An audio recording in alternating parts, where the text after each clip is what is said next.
So we are now going to proceed with a council commemoration of Black History Month, which is always a really joyful occasion, and so excited with the program that is before us today. I think that it's so important to not only reflect and celebrate, but also have opportunities to engage in meaningful conversations. Let me say that for us, racial equity and social justice are what we strive to achieve here in Montgomery County. Recognizing February as Black History Month is one small way that we continue our work on this urgent moral and socioeconomic endeavor. It is during this month that we pause to recognize and remember people and events in the African diaspora and the struggles and sacrifices made by African Americans to shape the United States. It is also a time to celebrate and honor the achievements and leadership of African Americans who have contributed significantly to the growth and development of our county, our state, and our nation. This month also shines the spotlight on our respective roles in this shared history and forces us to recognize the unconscionable and horrific acts of the past which still shape our society today. This involves difficult and uncomfortable conversations, but those need to be had.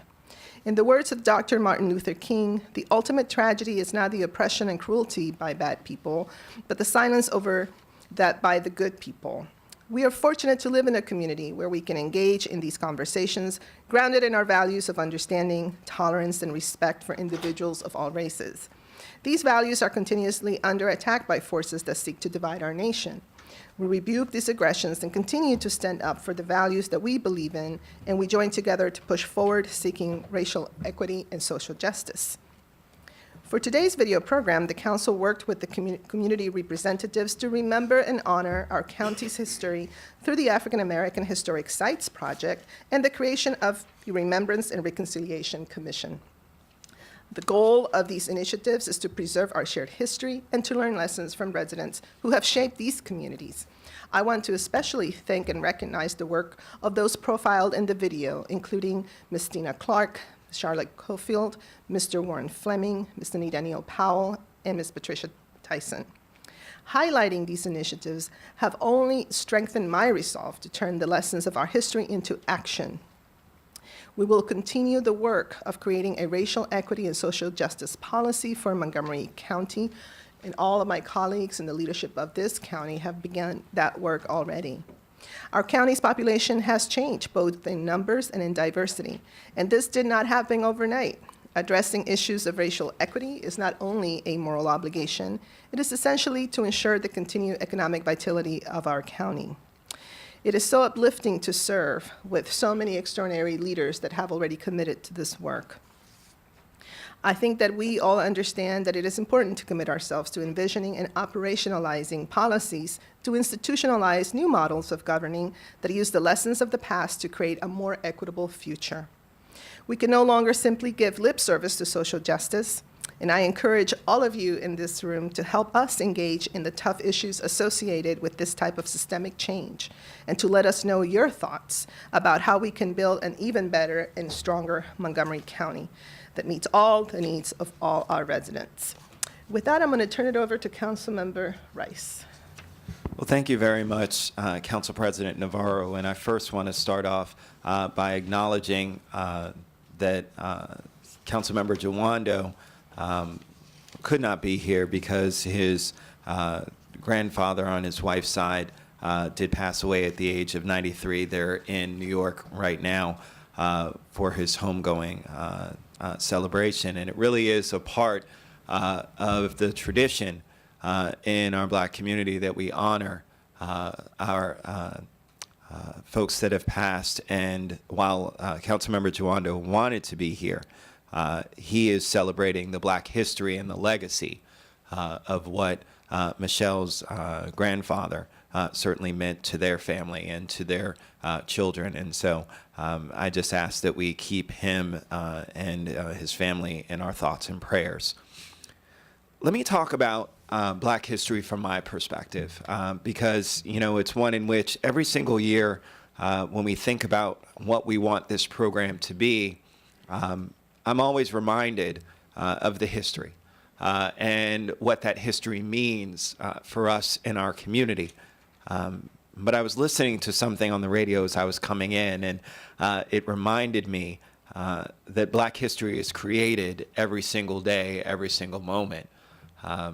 You know, the fact of Councilmember Jawando and I actually being a part of this council is Black history. It's the first time we've had 2 Black men serve on the Montgomery County Council. Councilmember Jawando is only the 4th Black person to serve on the Montgomery County Council. As I start to give you those history numbers and you say to yourself, we're in 2019, and I continue to tell you about history, it says something about how far we still need to go if we are truly talking about equity and equality in our communities. We continue to celebrate firsts every day, and that says something. It says something about the rich history of racism that has limited folks from being able to achieve and accomplish the very things that so many of us take for granted. It's one in which, you know, and it's interesting, as my faith is deeply rooted from the South, my mother continues to remind me that while she struggled to be able to be seen as an equal, she never let that dampen her spirit for understanding that we as a people need to be together. We need to be one as a community, and there is no separation between us. I was reminded of that on my travels to Ethiopia just a few weeks ago, where across the world, some of the number one things that they were teaching children in a school that had dirt on the floor as their classrooms, and they went to bathrooms in an outhouse with a hole in the ground. We're learning algebra and talking about equality and equity and taking care of your fellow man. It's something that, again, reminds me that why is it that the United States of America invests and does business with so many other foreign countries and continents, but doesn't do much when it comes to Africa? I've never seen us talk about economic development opportunities in Africa with our Black brothers and sisters. And I say there's so much more that needs to be done. There's Black history to be made in terms of forging relationships across the globe and ensuring that if we talk the game of having one people, that we actually truly live out that spirit of one people, one world.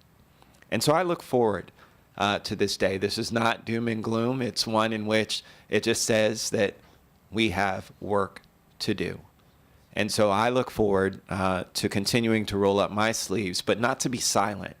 Because if we're not talking about these things that we know are still important to us, that still are challenges that keep us from getting to that objective that we want to be, which is having us together as one world, as one people, we have to make sure that we're knocking down some of those barriers. And so I'm I'm looking forward to the presentation today, especially to hear from our young people, to hear from them about what they see on the horizon and the future, what they see is the potential for us in terms of what we as a world can become and how we together can make this an even better place for all, and know that all folks will eventually have the ability to be successful and truly live in a world of equality. Thank you.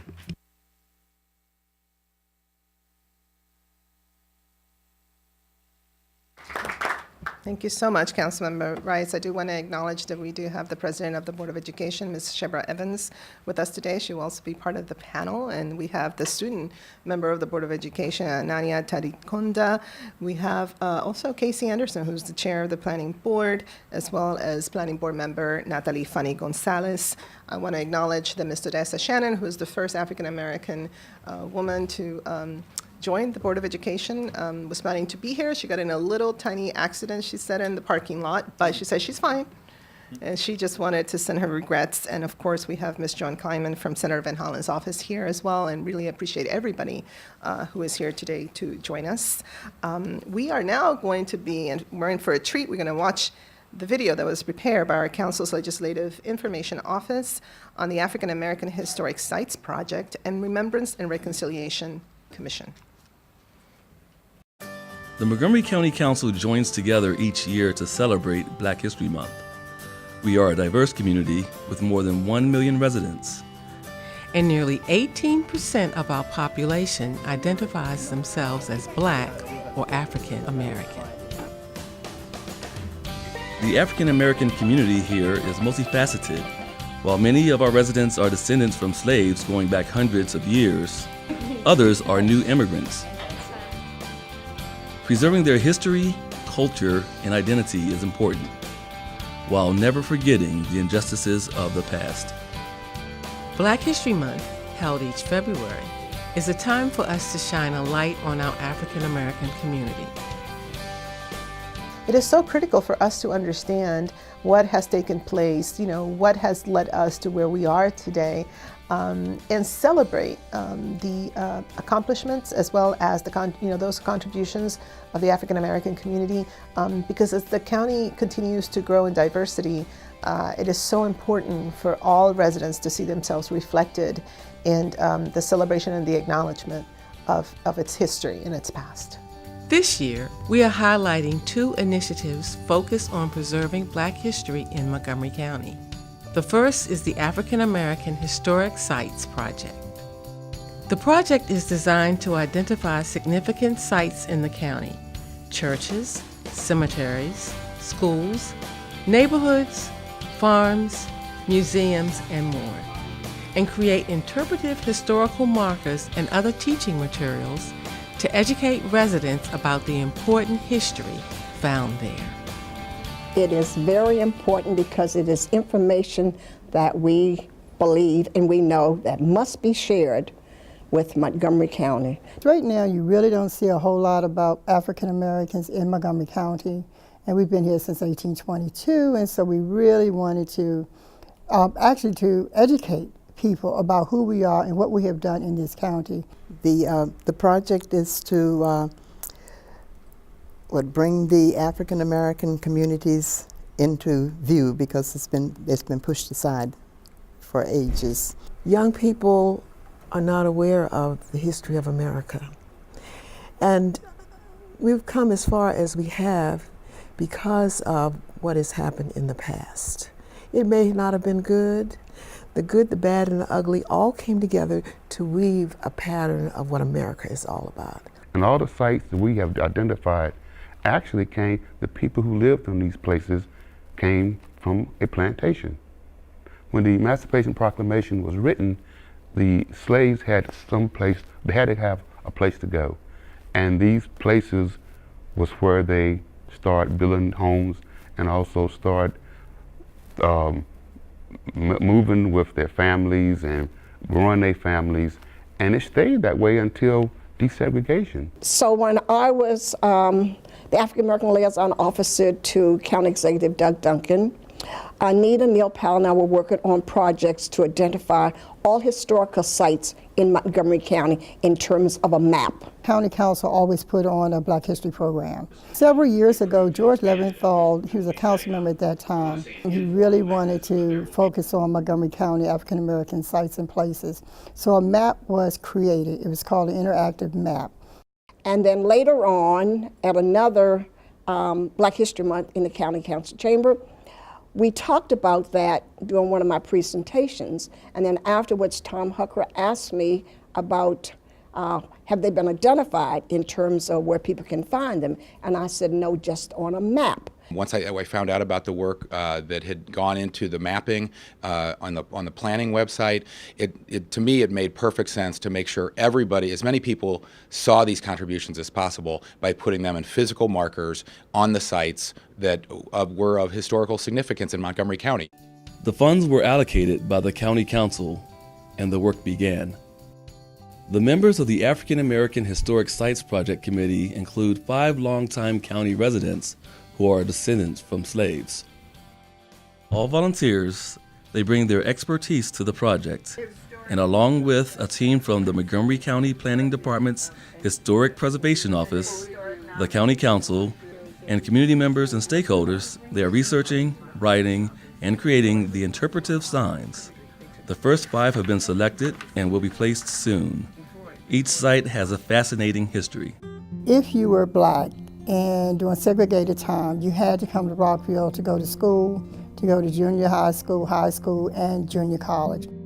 It was the second of 3 buildings that were used for black students to attend school because, of course, you know that during segregation, blacks and whites did not go to school together.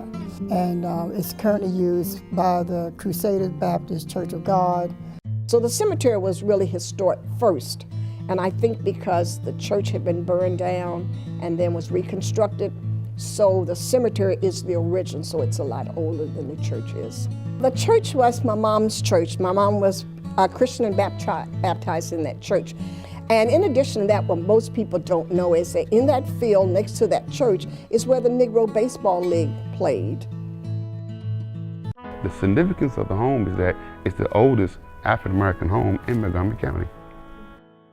Inez was a humanitarian. She fought for the people that was not able to fight for themselves. She had a wisdom about her with politics, rules, regulations, and she knew how to go through the system and to get things done by the law. She helped get the busing up to Damascus. She helped get the white-owned only signs removed, and she allowed African Americans to start being served from the back to be served in the front. At that time, it was segregated community. I'm a product of the 2-room schoolhouse. We had the pot-bellied stove, we had outdoor privies, one for the boys and one for the girls down through the woods. We didn't have running water. Our playground was the dirt driveway. It actually took them 26 years to pave our streets. We were fighting for paved streets. In fact, they built a whole community of Rosemary Hills with paved streets and all of the amenities that go with communities before they even attempted to work with our community. We were segregated, but we were still integrated in society in our own way. And we never lost a step. We were, in fact, many times we seemed to be ahead of what everybody else was doing. But we did it unto ourselves, and we enjoyed what we did. It was quality, first class. So the Mount Zion community, in most communities, not just Mount Zion, you almost always had, a cemetery connected to the church, along with a school. Once the Emancipation Proclamation was passed, then the plantation owners sold plots of land to their slaves. And then their slaves, communities, they were formed.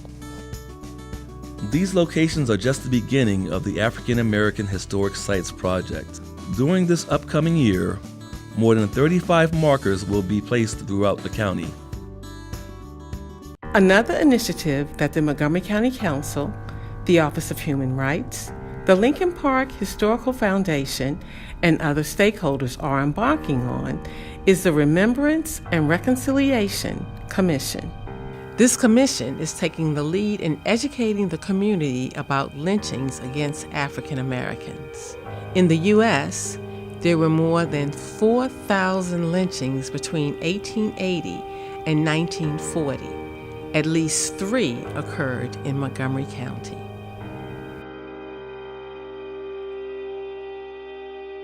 We have a specific name for this type of systematic domestic terrorism and murder of African Americans. One of the most heinous forms of it is called lynching.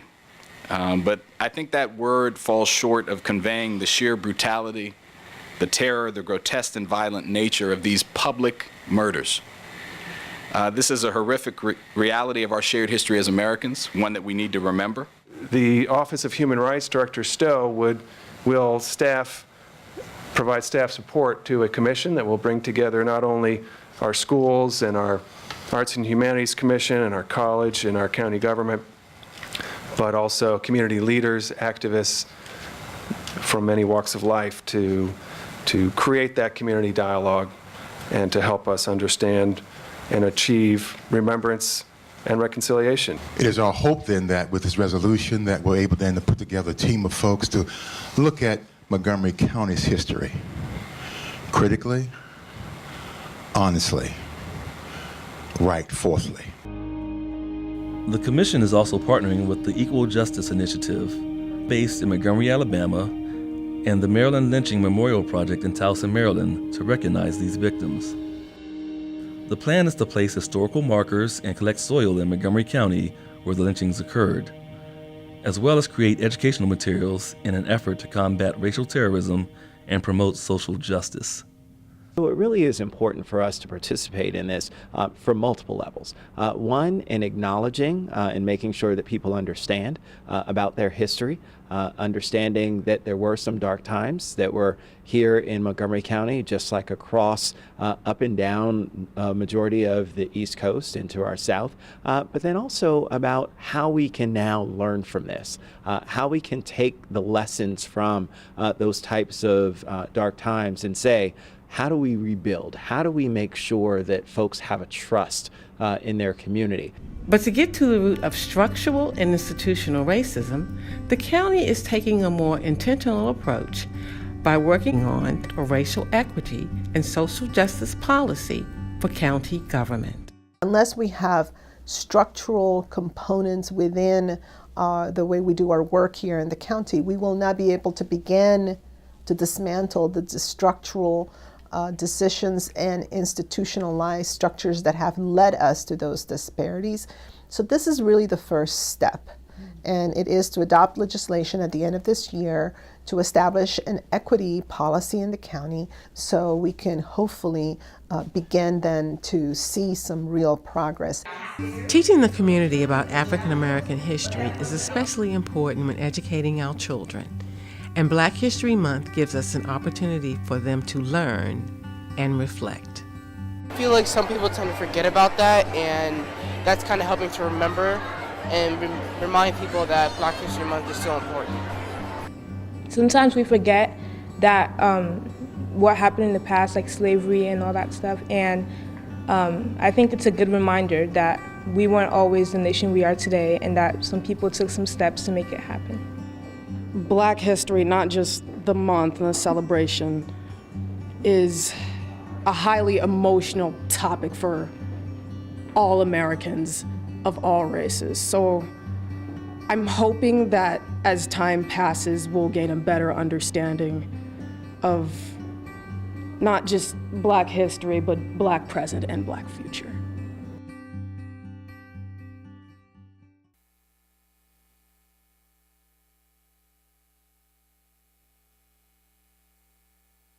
And again, thank you to Ms. Tina Clark, Ms. Charlotte Caulfield, Mr. Warren Fleming, Ms. Anita Neal Powell, Ms. Patricia Tyson, and Mr. James Stowe for participating in this amazing video that I hope people will show it in all kinds of different places.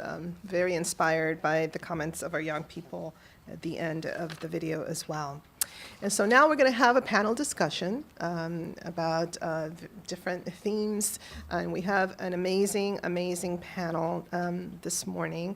So I'm going to invite Ms. C. Marie Taylor, who is the president and CEO of Leadership Montgomery. We also have Ms. Shebra Evans, the president of Montgomery County Board of Education, and please join us at the table. Dr. Darian Pollard, our president of Montgomery College. We have Mr. Elijah Wheeler, Deputy Director and Social Justice Director for Montgomery County Collaboration Council. We also have with us Carolyn Lowry from the Wheaton Network Builder, Impact Silver Spring. And we have Mr. Nate Tinbite, student of Montgomery County Public Schools, as well as Rashani Ward Williamson, student of Montgomery College. Welcome, everybody. to see you. Excellent. So, so we're going to start with Ms.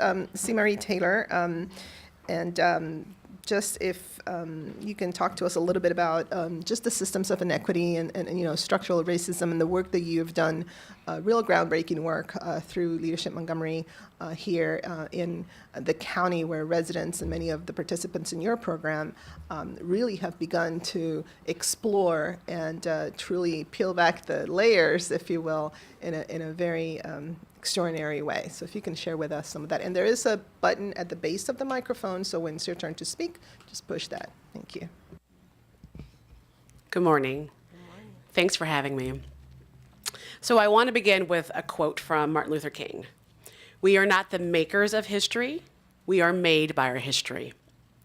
So as we know, by the early 1800s, enslaved Black people accounted for close to 35% of the population for Montgomery County. So as we talk about history, it's important to talk about the community that helped develop it. Often in our rush to change, we forget to look back to figure out how we landed in the situation that we're in. And that's why we repeat many of the same mistakes. So 4 years ago, when I assumed the role of president and CEO of Leadership Montgomery, the first thing we did was take stock in our history of who we included in our work and in our vision. While taking stock, we quickly saw that we discovered we needed an equity lens to all of our work. We started at the top and worked our way through every single program, every staff and board member, our marketing materials, our mission, our vision, and finally our values. We knew that if we wanted Leadership Montgomery to look like the county, we had to make drastic changes as our history demanded a new path. Constantly, we're using lessons from history to help us put us on a new path for a more equitable and inclusive future. It's a challenge and it's always not embraced, but we're committed to the work and to living our values of action, integrity, diversity, engagement, inclusion, and growth. To strengthen a county that contributes to racial equity, we need to focus on how individuals and groups are connecting, organizing, thinking systematically, bridging, and learning as part of a dynamic leadership process that mobilizes action on a scale needed to address racial injustice. This is why we're dedicating a large portion of our program expansion to our race equity workshops and the upcoming Real Inclusion course that'll be offered as a non-credit course through Montgomery College. We're honoring our past and providing the community with the opportunity to normalize discussions on race and anti-Black racism. We're offering and design programs that provide organizations with the awareness, skills, and critical thinking space needed to identify and implement practices that lead to racially equitable outcomes. So we know the topics of race and racism in all forms, and the call for equity is vast and requires years of education and dedication. So we chip away at it every single day. We're giving honor to the Black and brown people who live and died here by educating our participants on their impact of shaping this community. We're taking time to take them to places, many of them that you saw in this video, like the kinship communities that were formed in the 1800s, the Boys Negro School, Sandy Springs, and many of the other places that we saw in the video, where many enslaved African Americans lived. We're helping them to have tough discussions on race and racism. And in our daily pursuit of educating the community about the makeup of our institutions, be it public, private, education, civic, or nonprofit, we have a duty of recognizing that at all levels, we've created and maintained systematic racial inequities as provided by our economic, health, and educational outcomes here in this county. From this work, we began and realized that everyone in this room and beyond can play a critical role in either contributing to racial justice or reinforcing the prevailing patterns of racial inequity and exclusion. We all need to change our thinking, systems, and action in order to become part of the solution for racial inequalities. So by implementing a racial equity lens to our systems, we're finally recognizing the significance of a race of people that helped found this county. And we must remember that failing to pay attention to structural racism within our institutions leave unchallenged issues that undermine the effectiveness and the sustainability of Montgomery County. Thank you. Thank you so much.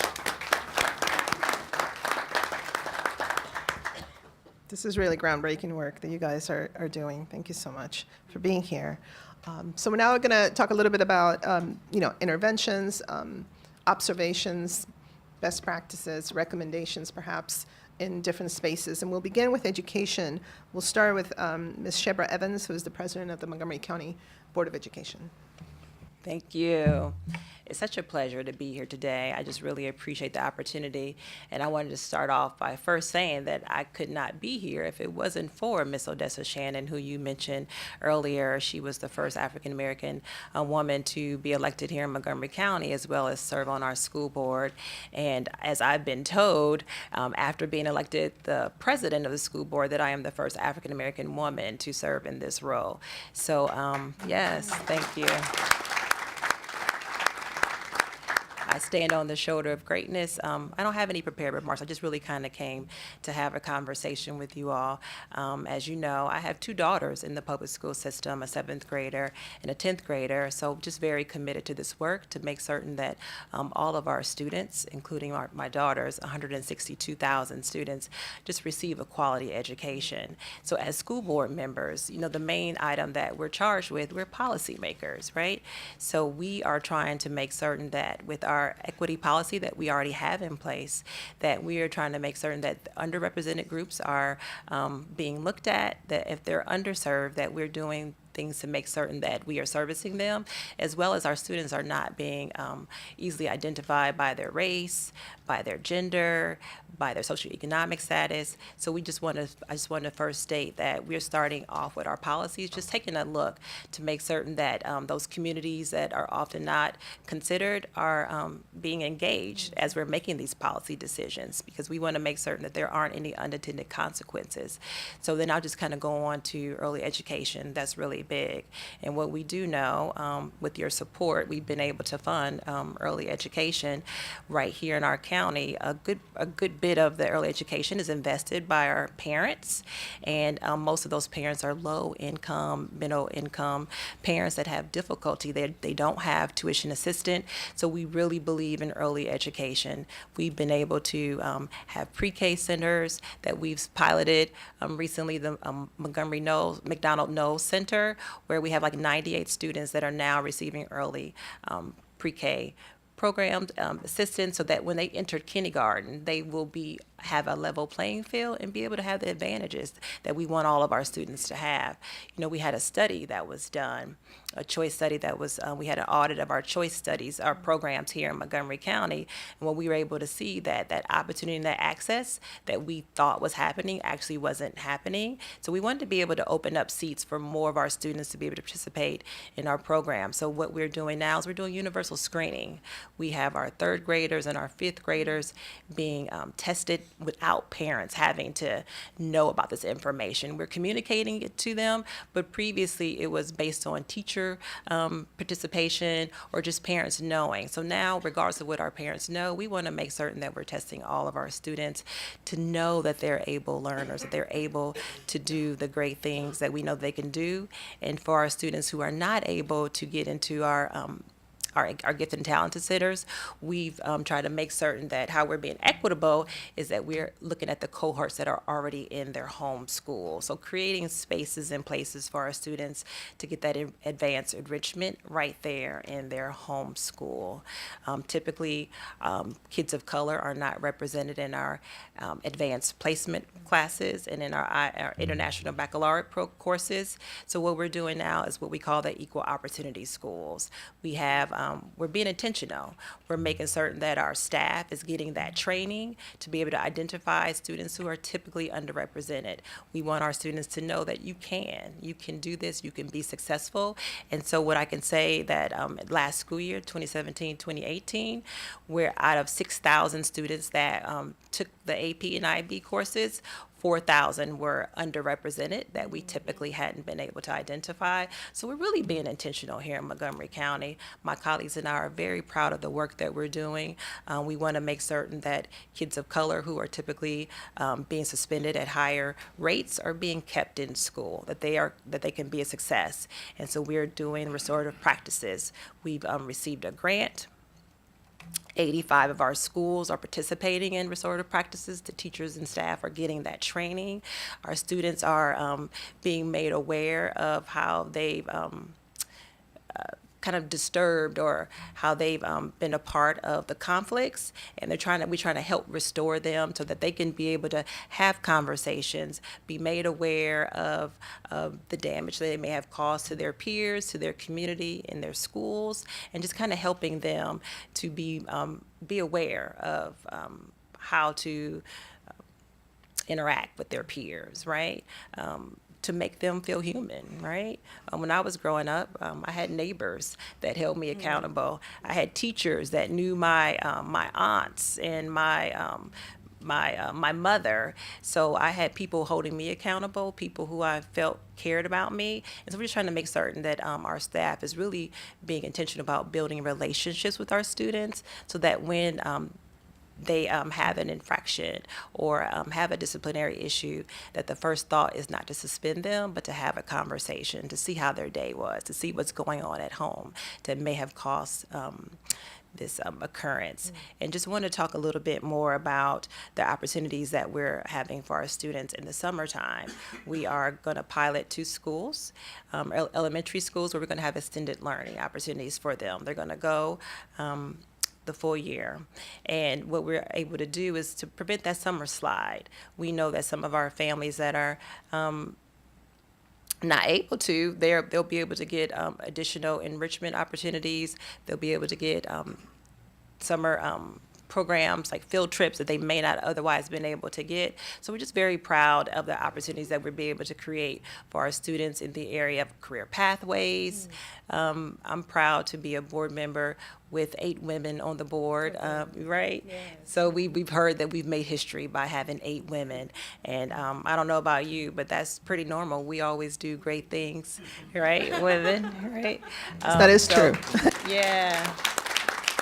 Nothing out of the ordinary for us, but we're just really committed to making certain that regardless of who you are, that you will be able to be successful, and we're just being really intentional. So I just thank you, President Navarro, for having us here today, having us take part in the Racial Equity Institute, so that we're doing that groundwater work, not the fish, right? Absolutely. Not that fish work. Absolutely. So that's what we're trying to do in Montgomery County Public Schools, the groundwater work, where we're making certain that all of our students, regardless of who they are, where they come from, that they are able to get a quality education. Thank you. So with that, I just want to thank you. Thank you so much. That's amazing. Thank you. All right. Now we'll hear from Dr. Pollard, president of our wonderful Montgomery College. Well, good morning, and delighted to be here. Thank you all so much for the opportunity to offer a few comments. And I will say there is something pretty magical in my mind about seeing a Board of Education that is composed of all women. Not to certainly say that there is anything powerful that men don't do, but I happen to think there's something sacred about the collective energy of women, so I can't wait to see what comes out of the school board as a result of this leadership. I'm more grateful also that I live in a county that chooses to live its values out loud. The fact that we are here today and the fact that we live in a community that is taking the time to do the work around racial equity, a community that believes deeply in making sure that we are investing in the resources, investing our resources in our youth in helping to ensure that no one is left behind, I think is something that deserves to be celebrated. And I continue to be amazed that I have the privilege to live in this community, but also the privilege of leading your community college. And I can't think of a better time to celebrate that than Black History Month. Certainly, when you said your comments, Shebra, I was thinking I'm the first African-American woman to be the president of Montgomery College. And what's kind of amazing to me about that is that I know I stand on the shoulders of so many people who allowed me to be here, and certainly who continue to wrap their arms around me to ensure my success and to make sure that our mission of community colleges and the mission of this community college continues to be one of radical inclusion. That idea that we're deliberate and intentional about ensuring that our policies, procedures, and practices and our promises ensure that no one is left behind in the work that we do at the college. The urgent mission of community colleges, I believe right now, is one that cannot be ignored. In the case for radical inclusion, this idea that we will be willing to make ourselves uncomfortable to ensure that everyone has equal access to the work that we do at Montgomery College is something that's important. And for us, we've adopted what I believe to be an 8-point plan about how we're going to do the work. I won't give you examples of all of them, but I think the framework is important because I think it's an interesting merging of the presentations that we've heard thus far. How do we manifest radical inclusion at Montgomery College? First, I think it has to be around policy. Intrusive board policies around student success, culture maintenance, civil discourse, mission clarity and evolution, freedom of speech, expression and inclusion, and protections for what speech can mean, what we allow our employees to call themselves, how we begin to align our practices with outcomes, and the belief very deeply that a board understands that policy has to drive practice. And if we're going to have radical inclusion, we must have a framework to do that work. Secondly, when we do this is through data. We are intentionally unpacking and utilizing data that acknowledges and responds to and crafts solutions about student success across race, across gender, across socioeconomic status, and other characteristics as well.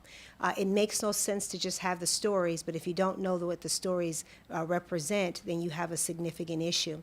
And oftentimes in education, we clump data together and we talk about success data without disaggregating it. So the fact of naming the Black and brown students, the achievement and opportunity gaps that we see in the K-12 space, they don't disappear when they come to the higher education space. So it's incumbent upon us to have a level of what I like to call raw courage and good trouble. To understand that these are the types of things that we must be engaging in. Third prong of ours has been organizational development and professional growth. A robust complement of formal and informal opportunities and analysis that drive organizational learning and improvement. It makes no difference to us that we provide curriculum that is diverse and represents the experiences, lived experiences of so many people in this globe without us having thoughtful conversations about how people experience the organization once they come into the organization. How we are growing employees, how we're helping them to be bolder, to be more thoughtful and responsive, intrusive in the work that they do, and helping to ensure that all students are being able to be successful. That is what organizational learning demands. Fourth, and what I think this type of panel represents, is community engagement and dialogue, a systematic and broad-based effort and actions to lift up emerging communities while also raising up existing communities that are in transition. For 70 years, Montgomery College has had the glorious opportunity to serve thousands, tens of thousands of residents who live in this community. Yet I would offer to you that if we're going to be intentional about the work, we have to ensure that the college is now not simply waiting till folks come to us, but that we're turning ourselves inside out, that we're going into the communities that traditionally would say, does the college exist for us? 5, and I love the fact that you included students on this panel. Because they are not only the future, they're our present. And the fact that we are intentionally lifting up student voices and their experiences, creating spaces where we can have a myriad of student experiences and voices and activities, but also in the decisions of the organization as we evolve to rise up and meet them where they are. That, to me, is probably one of the most significant things that we can do. It's the ultimate insult, I think, to plan for communities, but not to give communities voice in that planning. And we oftentimes, in our best efforts of thinking that we're helping someone, we realize that we aren't listening to them. We're planning for them without planning with them. So as a result of that, our work in working with students is paramount with that. Sixth is communications and social media, making sure that our social media communications are multilingual, we're using multiple platforms, and I like to say that we're using conscious messaging that supports our mission, vision, and commitments to our students and the communities that we serve. It makes no sense if we put out publications and media where the lived experiences of our students and their faces and the faces of our faculty and staff don't look like the communities that we serve, that we don't speak the languages that we speak, and more importantly, we don't honor the cultural heritages that come with that. 7, spaces. How do we look at inclusive space, such as bathrooms, nursing stations, wellness centers, meditation, challenge parking privilege? If you know a college campus, we have parking privilege, and it is something that we have to challenge each and every day. Looking at diverse arts and workstations that promote inclusion. These are things that colleges have to do, not just simply because it is something that makes us a better college, but because it's the right thing to do. And then finally, looking at partnerships and coalitions. We are restructuring MOUs with our partners because I'm beyond the fact, and I, similar to you, travel in a lot of spaces and places in the county. And oftentimes people say, oh, we're a partner with the college. We're a partner with the college. And we have so many partners, but we don't have any outcomes.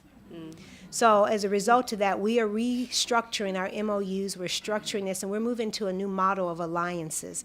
So there's a mutuality to our coexistence, that we're going to be deliberate about defining outcomes, but more importantly, assessing those outcomes, and then reframing our relationship. So my buying a dinner at your chicken dinner and you buying a table at my chicken dinner is not a definition of partnership, that we're advancing our community deliberately. I'll end on telling you that, oh, thank you for that.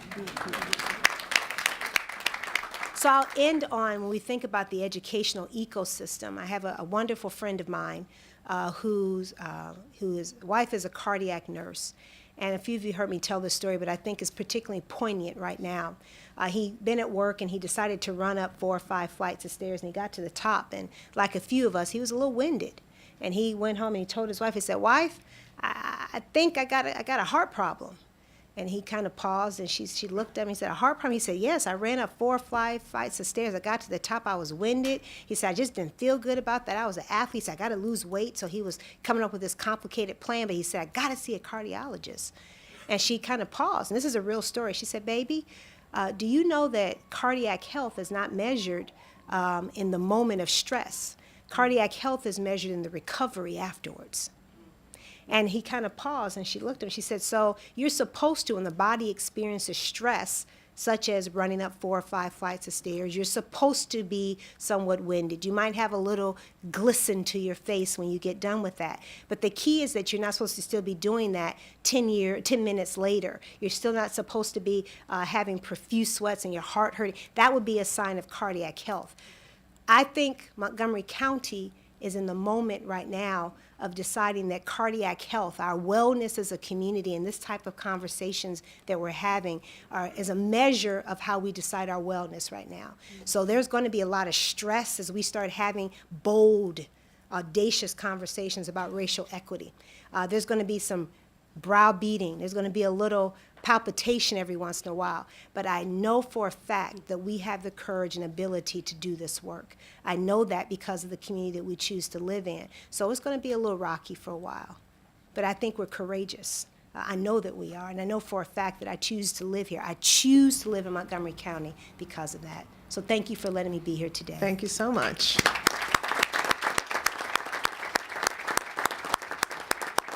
I also want to acknowledge that we have Kathleen Connor as well as Joseph Eong from Congressman Jamie Raskin's office. I also want to recognize Ms. Karen Brito, who is a former delegate, and she's also a mentor to me and to many people.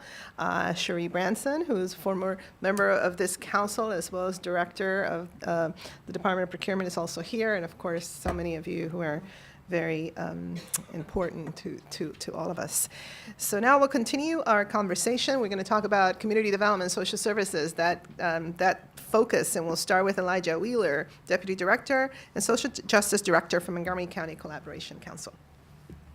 Morning, Council President Navarro, members of County Council. Thanks for having me here this morning. I tell you, it's the worst thing to do is have to follow Dr. Pollard at any event, and I've pulled that ticket a couple of times. Oh, boy. Yeah, please do. If we could change the order of things next time, I'd really appreciate it. She's such a dynamic and engaging and strong and important leader for the community of Montgomery County, and I'm always very, very impressed, not only by her words, but by her work at Montgomery College. And I think that that's the challenge that we have before us here, is the work.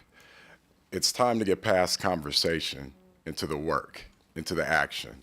The Collaboration Council, we have the privilege of working alongside county agency partners, community partners, to really start looking at systems and institutional change and pushing those levers where we can see some of those changes take place by identifying priority areas for children, youth, and family here in Montgomery County.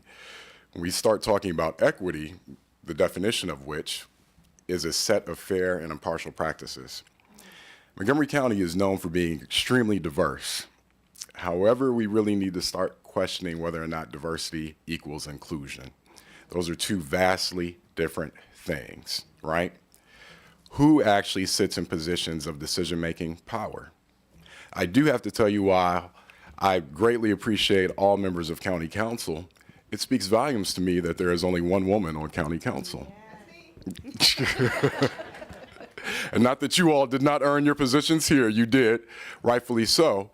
But we have to start really examining these things, because if we don't examine our own roles and systems of oppression, then we can't actually do anything about it to change it, right? 400 years ago, the first Africans were brought here as slaves and were dropped on the shores of Virginia. But black people have only been free in this country, technically speaking, for 55 years, with the passing of the 1965 Civil Rights Act. And a lot of people would still testify to you today that we aren't free, technically speaking. We've got a long way to go. We're dealing with a bunch of people here who have experienced an accumulated disadvantage. And yet the expectation is that they perform at or have access to things that essentially have been kept from them for a number of years. When we look at our children in Montgomery County, there have been a lot of studies on grit and resilience and the importance of such in order to be successful.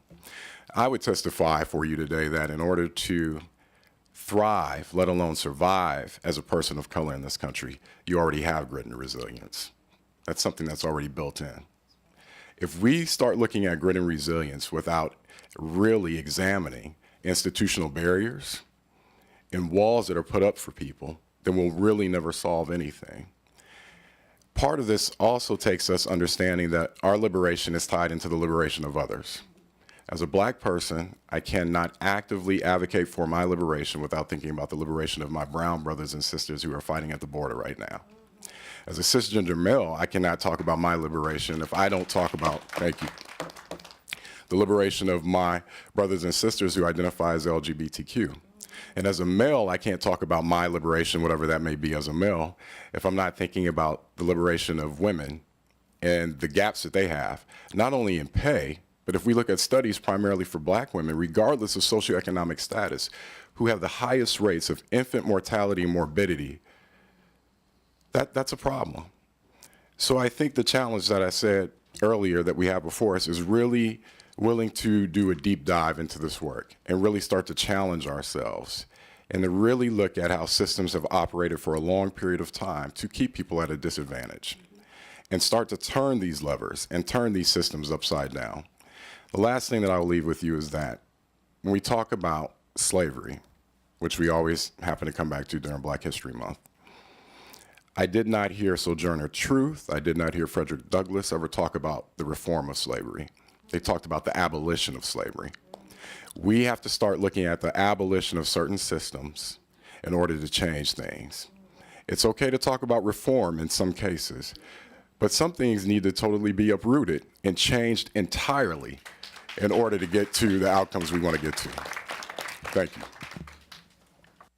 Thank you so much. And I do need to also acknowledge Mr. Terrell North, who is the new Executive Director of the Collaboration Council, and welcome and congratulations. Thank you so much. Carolyn Lowry from the Wheaton Network Builder Program for Impact Silver Spring. Good morning, and thank you for having me. One correction, my name is Carolyn Lowry, and my title has changed to Senior Network Builder, focusing on racial equity, which is why I'm here today. Wonderful. We'll update that. Thank you. I am a native Silver Springer, and I'm very proud of it, very, very proud of it. And I work at Impact, and I have for 3 years. We are an organization that really works to strengthen the fabric of the communities. And in addition, we are part of the community. So what we are working towards is something that we are very much entrenched in because it is part of us. We do this by engaging communities in many, many different ways. We do this through conversations, actions, affordable sports programs, learning opportunities, films, parents groups, et cetera. We have learned, this is our 20th anniversary, and we're very happy for that. So we have learned that network building and working to maintain the fabric of society and communities is difficult because of a lot of the racial equity issues that have already been mentioned. I had jotted notes, and following Dr. Pollard, Shepard Evans, C. Marie, Elijah, it's very hard to be as eloquent, but also I wanted to focus on some of the things that they mentioned. The work that we're doing towards racial equity and impact and in the county it's difficult. It's really hard. We have to have the audacity to know that we have to be perseverant, we need to be resilient, and we have to do this with intention.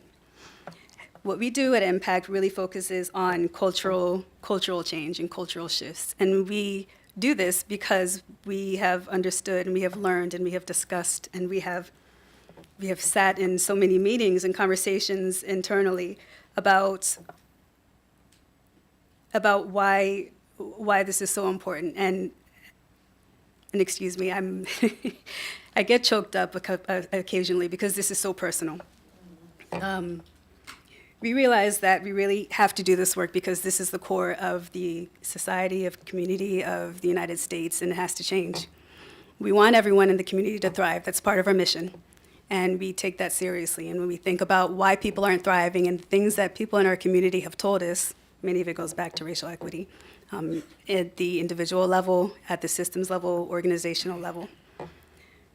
We have a few activities that I'd like to highlight. I'm sorry, again, I have notes jotted down all over the place. We have the Network Weaver Learning Lab that's coming up that we're partnering with Leadership Montgomery on. And that is an 8-month program to really dig deeply into some of the cultural changes that need to happen and personal changes that need to happen to allow for us to dismantle racism. We have film and discussion series every month that focus on different ethnic and cultural and racial communities, and we do this to build perspective and awareness to other communities. We also have affinity groups that we are piloting right now, and they are groups that we are hoping that will, one, work to build the social cohesion in the community between people of color, also to hold accountable the county to different recommendations that were provided in the OLO report. We do this so that we can learn from each other and we can have a space where we can talk, we can gather, we can learn and discuss internally. From here, I have a lot of words that I've written down. Perseverance, culture change. These are the things that I really want to stress because we have a long, long haul. And it's not going to be easy. And as Dr. Pollard said, it's going to be uncomfortable. There's going to be some moments of probably needing to understand more and listen more. And this is what we need to do. This is what we focus on. I think I will end here. If I go on, I will go on for another 25 minutes about why this is important to me. I'm happy to work with all of the people in our staff and many of the people on this panel to create a healthier and a thriving Montgomery County. Thank you so much. Thank you.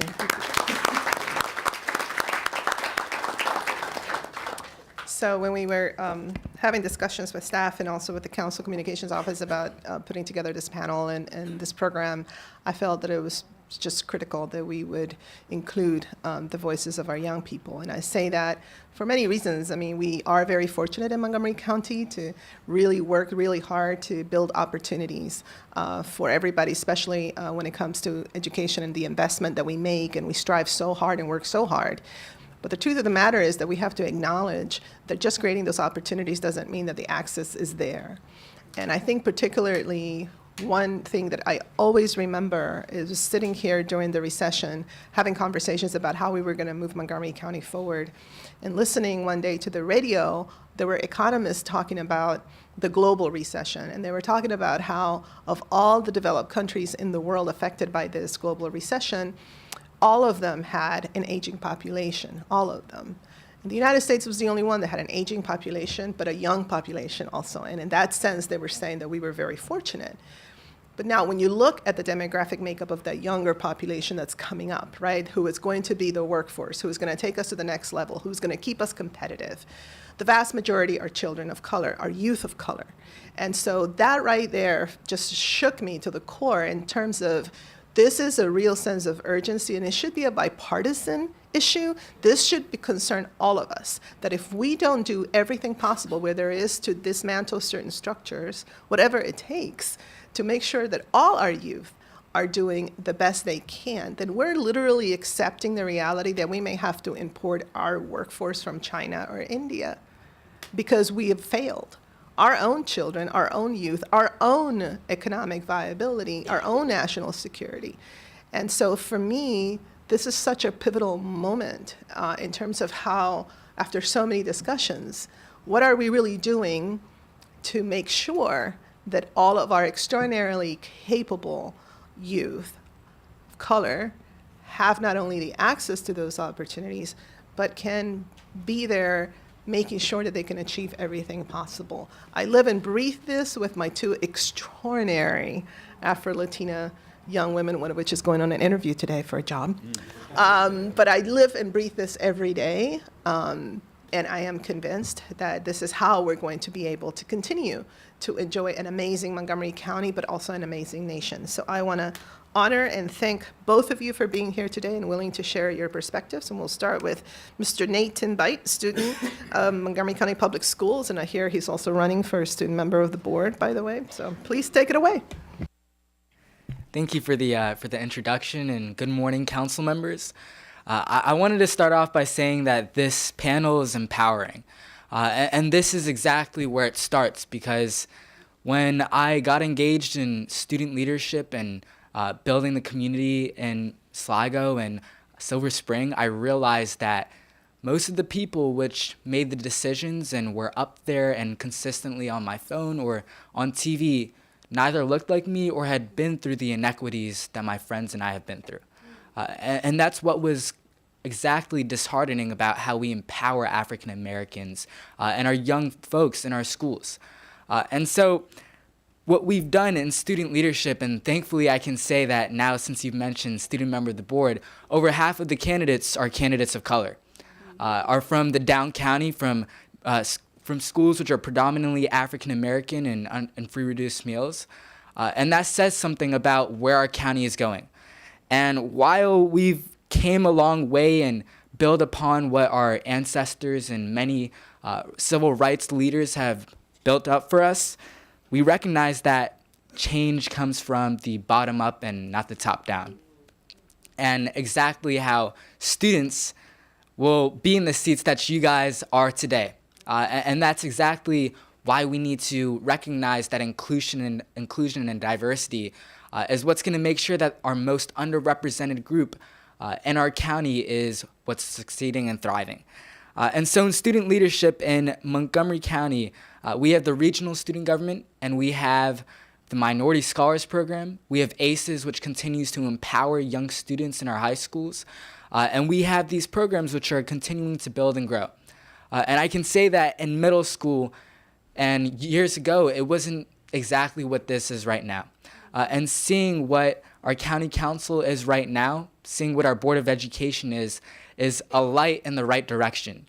And what we've done in the countywide student government is we stepped up to the plate knowing that we have problems and building off of Martin Luther King and Reverend William Barber's movement of socioeconomic inequality to address de jure and socioeconomic segregation, to address how African Americans are disproportionately affected by college readiness and the programs such as career pathways that are ahead. But thankfully, Dr. Pollard and Mrs. Evans give us the light in the right direction, and many of you guys here, as to what we need to do. And one thing that I also wanted to mention is during the summer, I've gotten to meet Reverend William Barber and the work that he's been doing. I've never met him before that or have really got to see the stuff that he does. But now that I know and see what true movement and inclusion and the fight can really take and look like, shows me that, in Tennessee or in North Carolina, we can address the inequalities that are affecting our Black and Hispanic populations, the LGBTQ and special ed community. But we have to do it together. And we have to recognize that change, once again, only comes when we are hand in hand together. That when we have students which are coming to the board hearings, that are seeing people that look like them, this stuff can actually be talked about. They can be headlined, and it's the programs that we build in our schools. It's the elementary schoolers that we talk to that will make up the communities. And just as you said, the young people will win. But it takes you guys to look at us and include more students in these panels. And the board to expand upon our programs to our younger elementary and middle schoolers as to how we reach out to them. And it also takes the conversation of not just talking about what is politically or popular in your communities, but to step up to the plate and discuss the institutional problems that are happening in our county. And when we do that with people that look like us and everybody else that is willing to step up to the plate, regardless if it's popular or not, change can happen. But it takes the leadership of you all and everybody in this room, and hopefully what the future will look like to build upon our younger brothers and sisters. So I just wanted to thank you all for allowing me to talk to you guys before today. I hope that in the future, more young students, African Americans, can step up to the plate and build upon what we have started. Just as you mentioned, 55 years ago was when we got it started. But we have dozens of more years as to how we can build and create a greater environment instead of what we've been through. So once again, thank you all for this opportunity to talk before you all today. I'm hopeful about what the future will look like in Montgomery County and how we can set the example for our neighbors and other states and hopefully this nation. Thank you.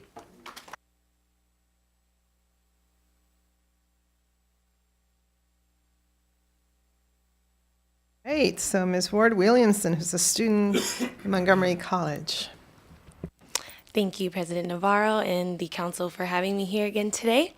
I am the Student Senate Vice President at the Tacoma Park Silver Spring Montgomery College campus. And I'm speaking from my perspective as a non-traditional student, the oldest of 5 children. So Nate has my heart like pumping down there. I have 3 young brothers, so I'm just like, ooh, wait till they get to this point in life. So for me, when I thought about what I was going to say today, I just really wanted to focus more on what equity and inclusion mean to me. And that means that I feel represented, I feel welcomed, and I feel valued. And when I say that, that starts with early education for me, so pre-K, kindergarten, 1st grade. And growing up, I didn't really have many teachers that looked like me. My youngest brother is experiencing that now, where he just feels misunderstood in his elementary school. And certain things that happen, outside of school, if your teacher can't really relate or understand, it's very hard to deal with students that are, they may be acting out behavioral wise, but it's due to other circumstances going on in their life. So I really think that as far as education is concerned, we should have more teachers, faculty, staff, principals that look like our students, that talk like our students, that go through some of the same experiences our students go through. I also would like to say that thinking about how we explain or experience different holidays with our students, just because they're not a day off from school, doesn't mean that we can't add that to our curriculum and teach our students about different holidays and why certain cultures celebrate them. For example, Vietnamese New Year's, Ramadan, Rosh Hashanah, Dia de los Muertos. So I think like having those conversations with our young people encourages them outside of the classroom to ask questions to their classmates. Why do you do this? Or what do you guys eat on this holiday? Just having that conversation at an early age makes it far more comfortable when you get to my age in rooms like this where we have to have something very uncomfortable to talk about. On our campus, the Student Senate has a committee called the Multicultural and Diversity Committee. And last year and this year, they put on a multicultural fair where 20 to 24 different tables are set up in our atrium, and students can make a poster advertising their country, nation, or culture. They can dress in their traditional garb. They can play music at their table. The Student Life and Student Senate sponsor the food, so we reach out to local restaurants to provide food from all over the world. But the key to getting the food is you have to have a passport, which is given during registration, and you must get 10 stamps from different cultures to prove that you've actually learned something before you get a chance to eat. You know, students, we love the free food, but you have to work for it. And I also think something like this is a great way for the community to not only talk about something uncomfortable, but to kind of drag them into the political conversation where it doesn't feel like we're only talking about voting or lobbying, but you guys are still in the conversation. You've asked us, especially as students, to come, and honestly, it's really hard to get students involved in politics right now. There's kind of like a distaste for it. So things like this, and I know you guys are having multiple conversations at our civic building downtown where it's open to the community. So I'm hoping things like that will encourage students to come out and speak their experiences as well. I also want to say that language is important. So how we talk to people, how we talk around people, being cautious of what was said to them previously by other people is very important. So we've talked about having microaggression trainings because it's not the big things that really stick with a person on a day-to-day basis. It's the small things that can really change a relationship between a boss and an employee, or a professor and a student. So that's something really important we've talked about in the Senate. And just me being an older student and really listening to some of the students on campus, their feelings, thoughts. It's important to have an open mind and listening ears, because yes, you may have the power to implement the change, but if you don't hear me the right way, you may not do what's best for me. And I heard someone on the panel speak to that a little bit earlier. I would also like to say that institutions may have training, policies, and initiatives in place, but if you're not practicing them, then the people on the ground level do not feel that they're important. They're just something on paper and for show. So it's really important that we have a cohesive movement as far as our policies and the actions that we take. Once again, thank you for having me. It was so wonderful to hear everyone speak on the panel. Thank you.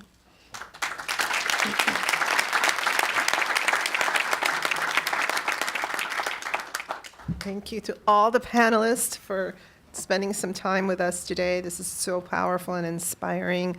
We do have some lights, and I'm going to go ahead and turn over to Councilmember Reamer.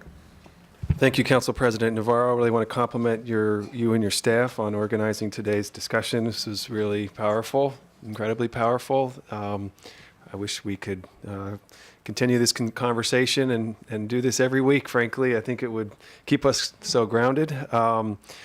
I'm willing to just make a very few observations. I know that everyone will have something to say on the question of what we can do. The comments about, we know we need to do more with housing. We know we need to do more with transportation. All of these policy areas fit together. One theme I've heard a lot about is pre-K and early education. I think that is an intervention that really goes to the heart of inequities and history and the future.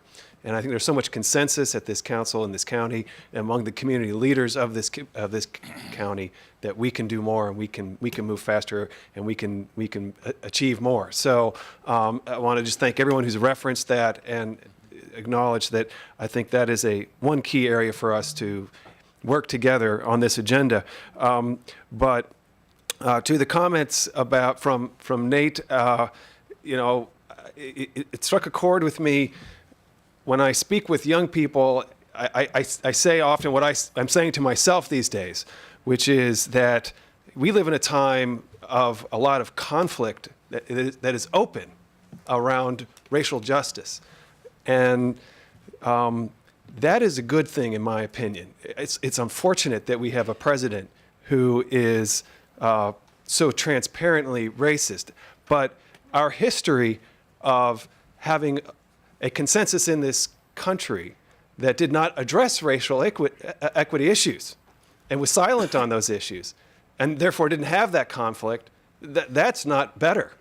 What's better is being uncomfortable, as the word was used, and actually engaging in that discussion and acknowledging our history.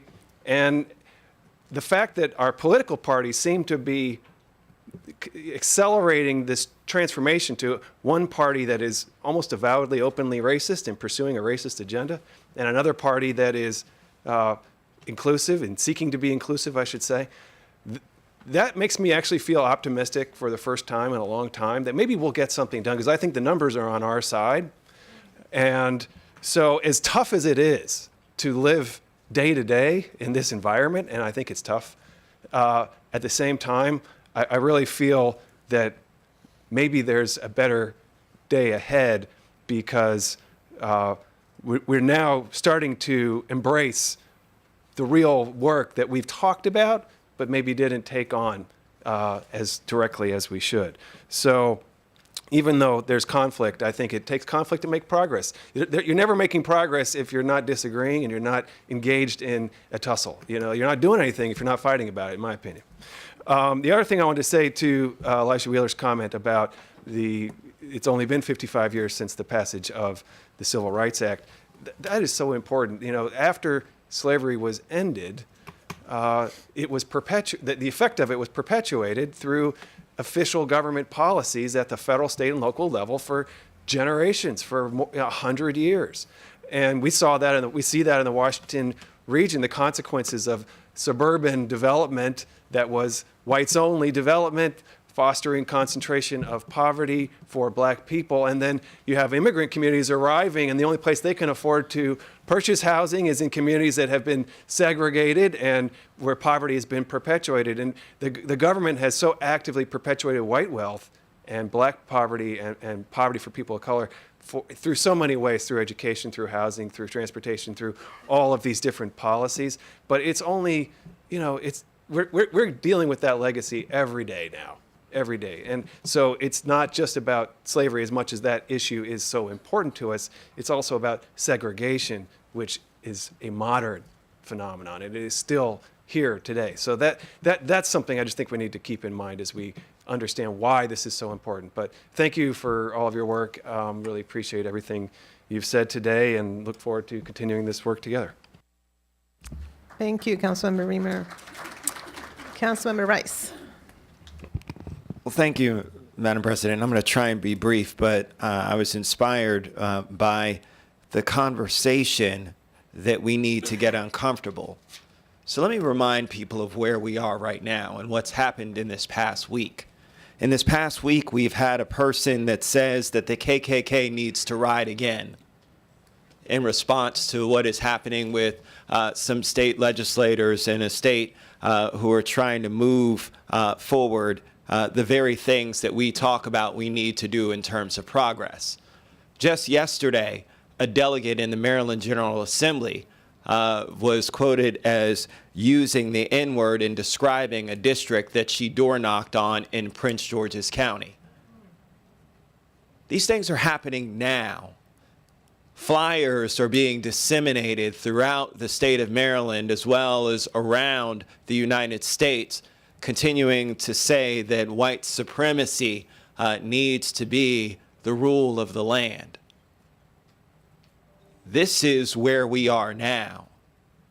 Black history tells us about the stories about what happened when those things were allowed to exist in our communities and what it meant and the suffering that it meant for black people in the United States of America.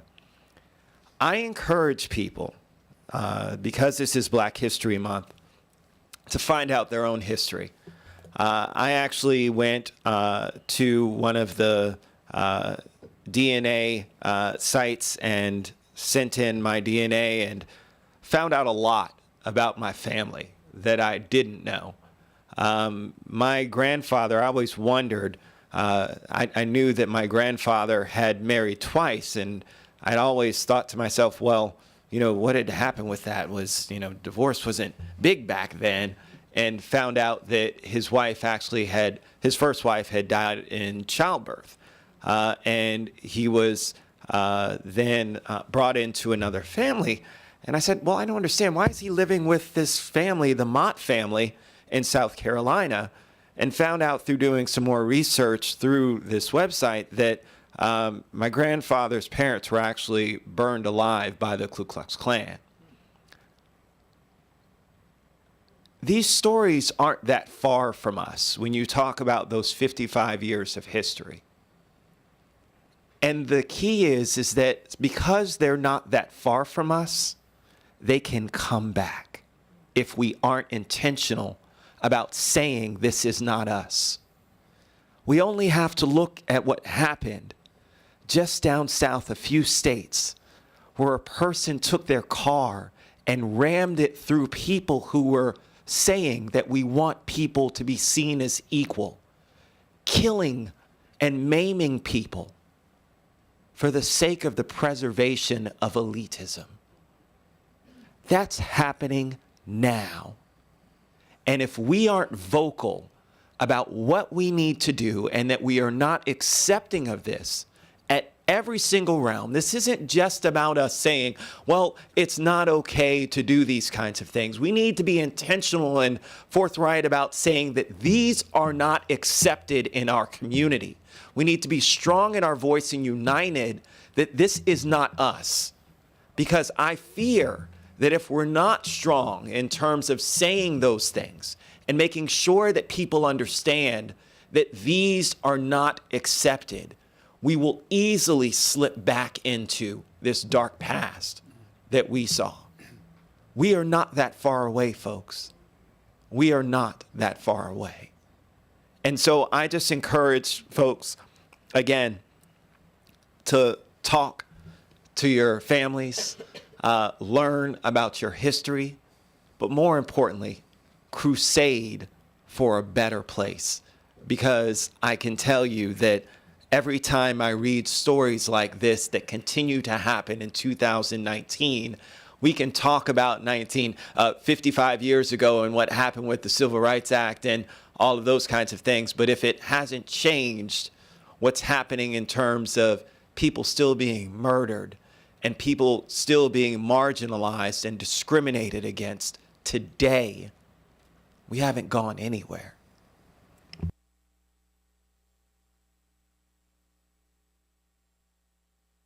Thank you so much, Councilmember Rice. Councilmember Albornoz. So my heart is pumping this morning, and it's not just because of the third cup of coffee that I just finished drinking. Dr. Martin Luther King discussed the fierce urgency of now, and I have been remarkably invigorated and inspired by our panel this morning. There were so many quotes that came out of our conversation that are going to resonate with me. Planning for them, not with them. working now, needing to get the job done now. So many partners, not enough outcomes. Cardiac health. Diversity is different than inclusion. So many powerful messages that we need to take forward. As the former director of the Recreation Department, I had the honor and privilege of partnering with a lot of people in this room and with the leadership of our former council and the leadership of our former county executive renovate our 4 community recreation centers in historically black neighborhoods. And I learned of a history that was not taught in our schools. I learned of a history right in my backyard that I was not aware of, did not appreciate. And it opened my eyes to so much of the rich tradition that we have here in Montgomery County. And looking at the speakers who were in that video and seeing the leaders in this room is a story that needs to be told to our students, is a story that needs to be incorporated into the curriculum of our schools, is a story that needs to be incorporated in formal ways in the way of developing projects and assignments to encourage our students to go beyond their own zip codes and beyond their own schools to visit the entire county. And so I encourage my partners and friends in MCPS and also all of our schools to create projects and to ensure a time and space and encourage our students and families to become aware of that rich history and tradition and to take better advantage of it. I am so proud to be serving with colleagues who understand the importance of this work and was inspired by the racial equity training that we all participated in. And that is also a history of our country that is not taught in our schools, but needs to be something that we concentrate on a lot more of.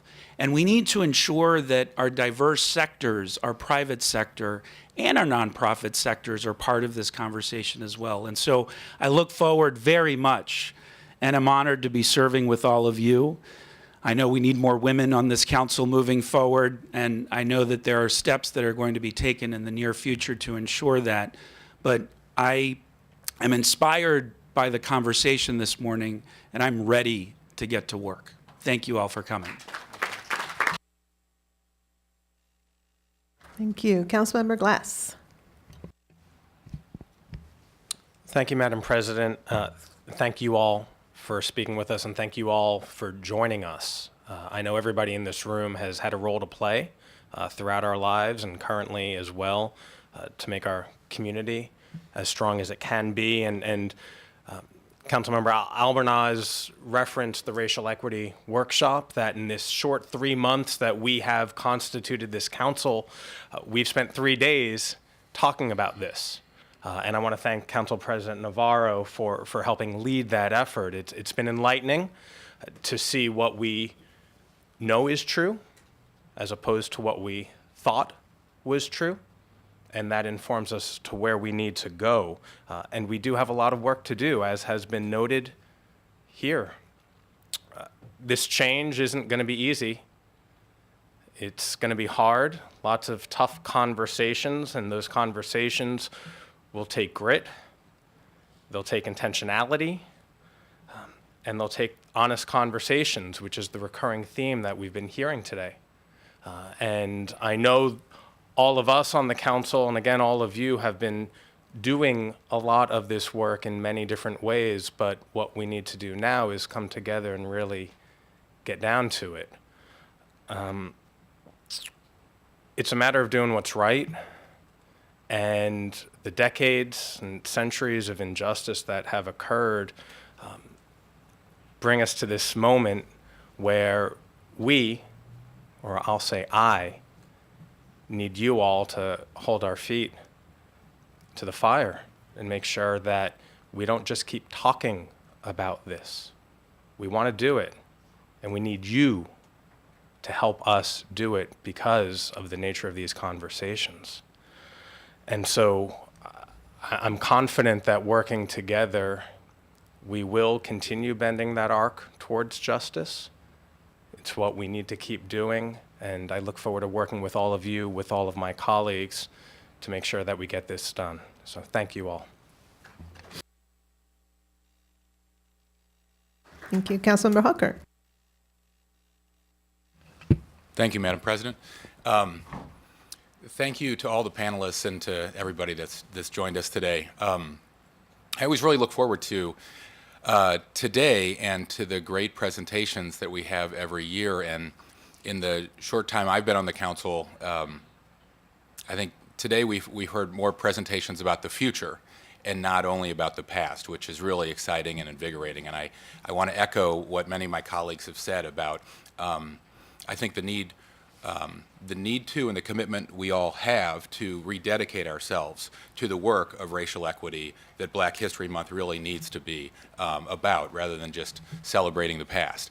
Having said that, I really wanted to spend my time giving an overdue and heartfelt thanks to the members of the African American Heritage Markers Committee, and they're here, and if they want to stand, they can stand, but I really want, the Council President mentioned them, but Tina Clark, Charlotte Cofield, Pat Tyson, and Warren Fleming. Come on, you all.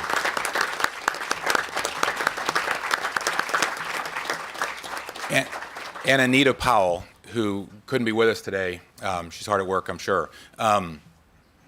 They have done tremendous work over the last 2 years now, and put in an incredible amount of time to get these markers that you heard about literally off the ground and in the ground later this year. And I'm really grateful to them for their work, and to my colleagues for supporting this, and to Sonia and her staff for making such a great video. This project had been in my mind for years, and at the point at which I talked to Tina about the history that had already been done and the research that had already been done by her and Anita and others for years, and found out that all this great work had been done, and as she said at the time, was just sort of sitting in a drawer at the end of the Duncan administration. It was great to hear that later Councilmember Branson, who's here, and Leventhal worked with the planning staff to get it up on the planning website.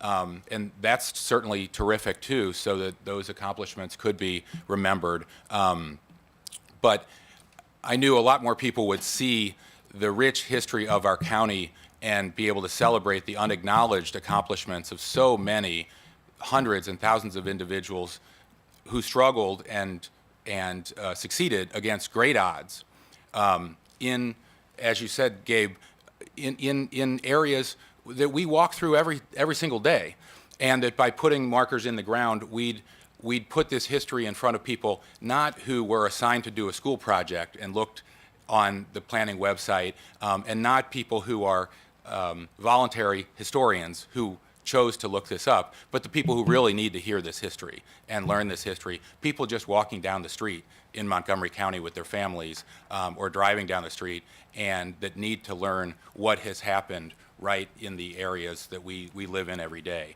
by the people who help to build the county that we all enjoy. So I'm really grateful to the whole committee and to the planning staff. Gwen Wright was here, Rebecca Ballo, who's put in an enormous amount of time putting this together, and my own staff, Andrea Nunez and Julio Cerrone, who've been working with them to get us to a point where in a short amount of time, we're all going to get to go to an unveiling of these sites and really be part of telling this history to a much, much broader audience. So thank you all again for challenging us today, for making us rededicate ourselves, and I look forward to seeing you all throughout the year, continuing to talk about the great work that you're doing. Thank you very much. Council Vice President Katz. Thank you very much, Council President, and thank you for having this day today. This is a wonderful tradition that Montgomery County has had. I want to thank the panel, each one of you. You know, everybody said they didn't want to speak before the speaker that just spoke before. I wouldn't want to speak after any of you. You all did a great job, and we sincerely appreciate it. I want to thank the people who are in the video, and there's many people in this room who have done videos before, or certainly could have been in that video. And I tell you, a day like today brings back a lot of memories for me. Craig talked about his family. family. But of course, I'm from Montgomery County. I was born here. My grandparents opened up a store in Gaithersburg 100 years ago, or 101 years ago now, I guess, in that building. But, it's hard to believe, and I talked about this earlier this morning at the breakfast, but it's hard to believe that during my lifetime, schools were integrated in Montgomery County. And I know there's people in this room who are shaking their heads just like I am, but schools were integrated in Montgomery County during my lifetime. In 1955, 56, I guess, I was in kindergarten, and schools had integrated in Montgomery County in 1955. Recently, I thought that was the first year we integrated. I've since read that they actually integrated. Some students came to the Down County area, not a lot of students, but some students came to the Down County area, and then 1 year later, they came to the Up County. I have to double check that that's correct, but one of the things that was so dramatic to me, Gaithersburg was a very small place. It was a small town. Everybody knew everybody. You talk about Shepard, you were talking about that, a village raises a family. I always say that when you threw a rock, somebody had already called your parents by the time it landed. I mean, that's the way it worked. And it was a great thing, and everybody made certain you did the right thing. But you would go to school with people, and you went to, you were in clubs together and whatnot, but you couldn't go to the movies together. People who were African American in Gaithersburg, I see heads shaking, the African American students had to go up, the people had to go upstairs. The white students, the white people, sat downstairs. You were not allowed to socialize in that setting. We socialized in other ways, but not in that setting. And that's during my lifetime. It's hard to believe in Montgomery County, Maryland, that we did this, but we did it. And we've done it so that people, I have lifetime friends who we still get together. I've had lifetime friends who have helped me get to the positions that I'm in, and I've helped them to be successful in their right. We did it because we knew that it was the right thing to do. Montgomery County is of the top 10 most diverse cities in America. Most diverse communities, not all the cities, most diverse communities in America. Of the top 10, Montgomery County has 4 of them. Gaithersburg, which is number 2. Now, just as an aside, when I was mayor, we were number 1. But Gaithersburg, which is number 2, Germantown, Silver Spring, and Rockville. We are in the top 10 of the most diverse places in America. And when you see the pride that we have by having a community that works together, is it always perfect? Of course not. It's not always perfect inside anybody's own family. But we have the discussions together. We know that we're going to have a difficult discussion, but we sit together as a family, and our community is a family. We sit together as a family and solve our problems. And if we can't solve it this way, we're going to have a little bit more discussion to solve it another way. And that's what it takes. I am proud to serve with the people from the Board of Education and the people in the community and all of my colleagues because I can tell you, not only are we going to have the difficult discussions, we're going to have the discussions that were not as difficult. We're going to get to a better place because we've gotten to a better place now. We're far from where we need to be, but we've gotten to a better place, and we're going to continue to do that, and it's because of all of us working together. I sincerely thank you for all your work. Councilmember Friedson. Thank you, Council President, and thank you to you and your staff for an absolutely terrific presentation here. And thank you to the panelists and to those who appeared in the video, and many of you in the audience who truly are the foot soldiers for this absolutely critical and important work. Lots of what I was going to say has already been said by people who have said it better than I would have, so I will try to be brief. Councilmember Katz mentioned a lot of changes that have happened in his lifetime, and my lifetime is not quite as experienced as his is. But listening to Nate speak earlier, I can tell you that a lot has changed in Montgomery County, even in my lifetime, from when I was a student leader, a student body president at Montgomery County Public Schools, and having a student member of the board election where most of the candidates are students of color. is a dramatic change from even when I was in high school, which I'm reminded by my colleagues wasn't that long ago. So it is important that it's not just the 55-year history, but it's the recent history that we are making progress every day, and largely making that progress because of the people who have spoken here today, who are in this room, and those who aren't in this room and weren't in the video, who have really just dedicated themselves to this work to ensure that we are adding seats to the table. I was talking earlier with two of my many District 1 bosses, the Ricks, and I grew up with, no matter how big the table, there's always room for one more. But if you don't have a seat at the table, you end up on the menu. And for too long, those who haven't had a seat at the table have ended up on the menu in more ways than one. And that really is the work before us of ensuring that we allow as many people at the table who are here, and those who are here are demanding that seat at the table, which is important, and that we are listening. We can't speak for people unless we're speaking with people, which is something that I very much appreciated, Dr. Pollard, and I think that's something that we have to take to heart. But I also think that we need to ensure that we're allowing people to be able to speak for themselves. And I think that really is the long-term goal before us, and the work that must continue. The path towards progress isn't linear. These are the uncomfortable and challenging conversations that are the most important conversations that we can have.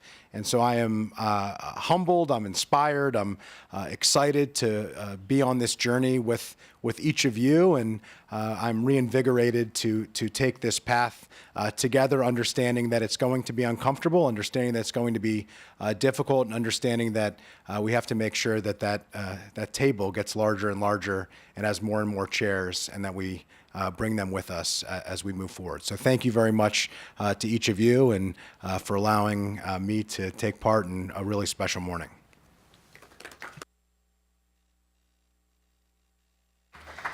Well, so this really has been, I think, a very important conversation. I'm always reminded that, those of us that sit over here, as well as members of the Board of Education, we're always so busy doing our committee work and our council session work and policy work, et cetera, and sometimes it's difficult to pause and really take the time as a body to engage in really in-depth and robust conversations about where we are and reflect on where we need to go. So I hope that this year, as president, I'll have the opportunity to lead more of these types of conversations, because it is really important to have everybody in the room like this and for us to take the time to do this. And I want to say that, it's so inspiring to know that there are going to be conversations that will lead to certain outcomes. Some are small in nature, some are going to be very big in nature. I do want to commend President of the Board, Shebra Evans. Last night they did adopt a resolution to take a look at school names and make sure that the school names actually reflect positive history of inclusion and tolerance in our county. And,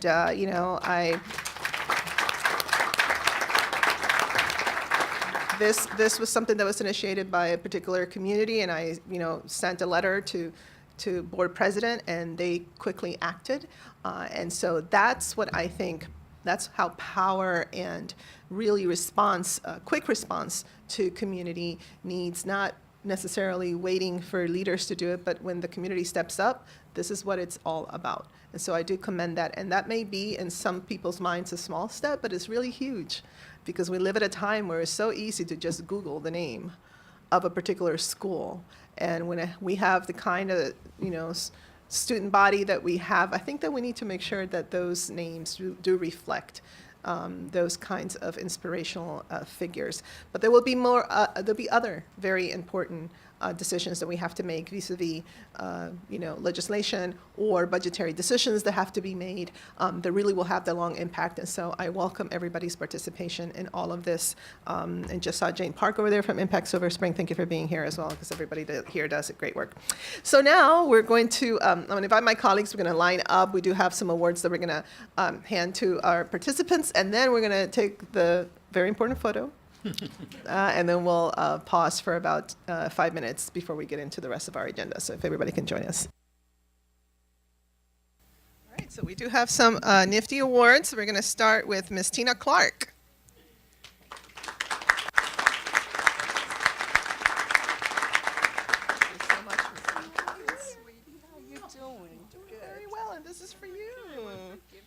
you so much for being here. Charlotte Caulfield.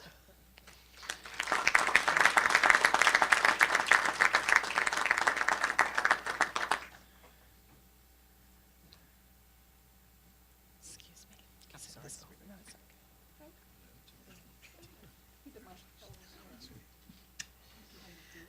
Mashebra Evans.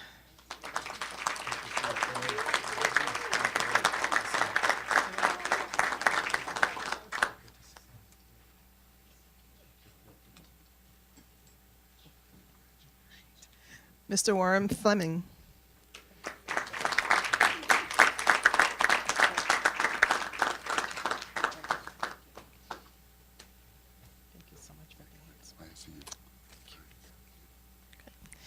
Carolyn Lowry. Thank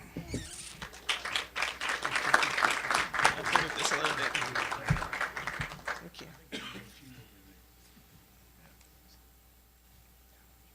Thank you for participating this morning. I really appreciate it.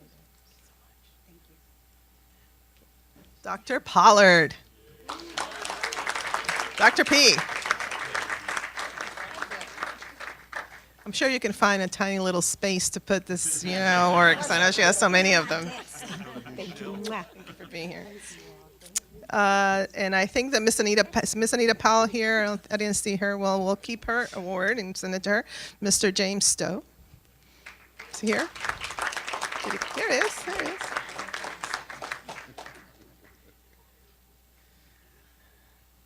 Thank you so much for everything that you do. All right, Miss C. Marie Taylor.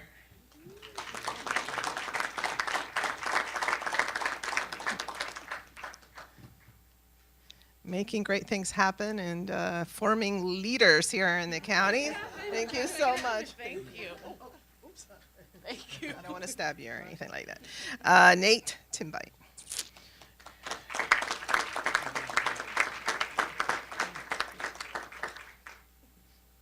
Thank you so much for participating today, Nate. Appreciate it. And good luck. All right, Patricia Tyson. Patricia Tyson here. There she comes. Come on down, Miss Pat Tyson. Thank you so much. Elijah Wheeler.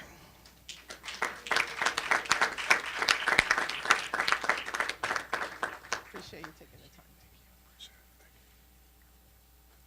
All right, and last but not least, Rashani Ward Williamson. Thank you so much for. And I love your outfit. All right, now we're going to take the photo, so can somebody just take this microphone away so it's not in the way?